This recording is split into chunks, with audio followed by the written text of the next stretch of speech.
The stars stretched endlessly above the bridge of the alien vessel, a lattice of light and metal that hummed with power. Commander Raltek watched the human planet below, a small blue-green dot among billions. Their sensors had been scanning for weeks, and the readings were peculiar. Primitive technology, they said, scattered relics buried under the crust. Yet energy readings that suggested otherwise? Commander. Sensors confirm their so-called weapons are mostly inert, said Vin. The alien officer who had been overseeing the operation, their armies are minimal, their ships slow. They cannot defend themselves. Raltek let out a low hum of satisfaction. And yet, here we are, cautious because of their legends, he said, his mandibles clicking softly. Stories do not scare us. Legends do not hold power. The humans had no great empire, no towering fleet of warships, no interstellar reach. Their cities were small, their armies minimal. Yet their presence here, on this little world, had sparked curiosity. The aliens laughed at their primitive weapon spears, rifles, and what they called bombs. Yet Raltek could not shake the feeling that there was more. On the planet's surface, a small squad of humans moved cautiously through the ruins of an ancient city. Their leader, a man named Elias, scanned the horizon with sharp brown eyes. He knew the aliens would arrive soon. The intelligence they had gathered was limited, but it told of ships appearing in orbit, of strange patterns in the sky that no one else could explain. We have one chance, Leah said quietly to his team. A mix of soldiers and engineers. One chance to remind them that we are not so weak.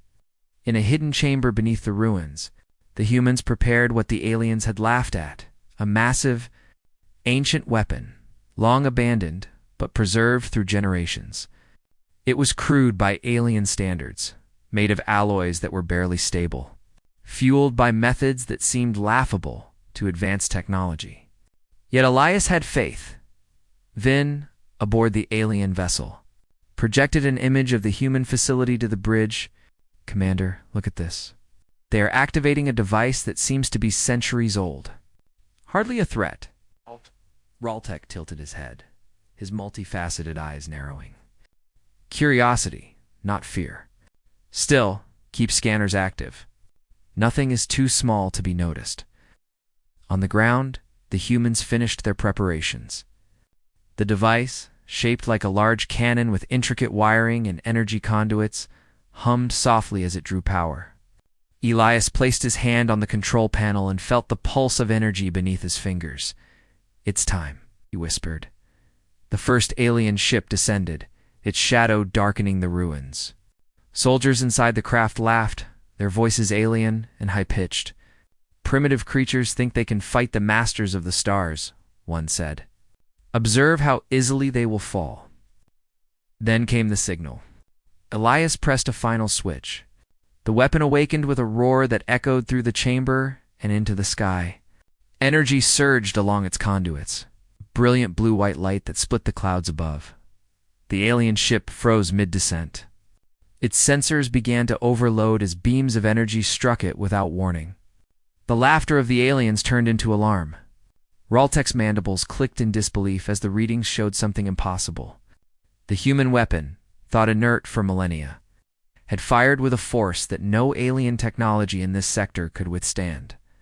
Commander, their weapon is active, Vin stammered.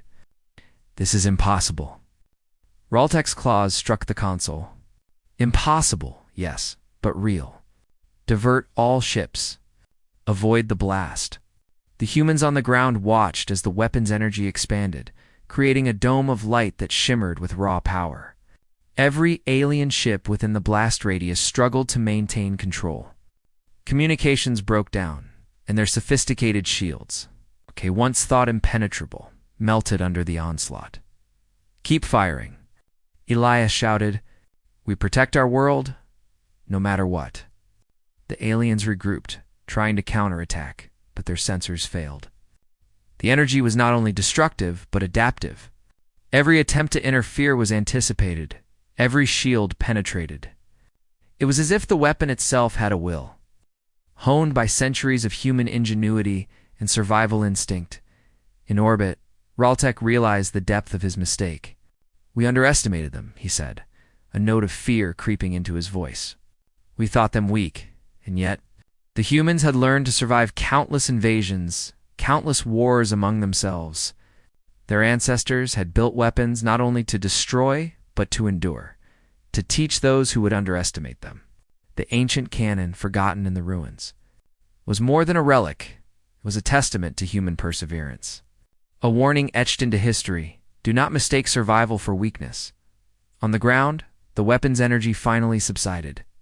The alien ships that survived were damaged, their numbers reduced, their morale shattered. Smoke and fire streaked across the sky as the survivors retreated, leaving the humans victorious. Elias and his team stepped out from the chamber, faces grim but determined. The ruins around them were scarred, yet the human spirit was unbroken. For centuries, they had been underestimated, laughed at, dismissed. Yet here they stood, proving that intelligence, creativity, and determination could make even the most primitive weapon a force to be reckoned with. Raltek, aboard his damaged ship, watched the humans with a mixture of fear and respect. Perhaps, he whispered, there is more to these creatures than legend suggests. They fight with a strength we do not yet understand. The humans returned to their cities, wary but proud. They knew the aliens might return, but now they carried proof of their power. It was not only technology that made them formidable. It was their ingenuity, their courage, their unwillingness to bow to those who laughed at them. Vin, still reeling from the defeat, asked, "Commander, what now?" Raltek closed his eyes, mandibles clicking softly.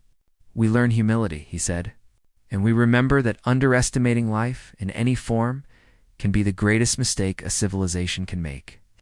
Back on the human world, Elias looked up at the stars. The night was silent, but he felt the pulse of the universe shifting. Humanity had survived countless threats and had risen each time, adapting, improving that even the smallest spark could ignite the cosmos. The ancient weapon, silent now, sat in its chamber, a reminder of human tenacity. And somewhere far above, alien ships carried the memory of a lesson learned too late. Never laugh at what you do not understand, because sometimes what seems weak is the very force that can change the fate of worlds. And the humans smiled quietly, knowing they had just done exactly that.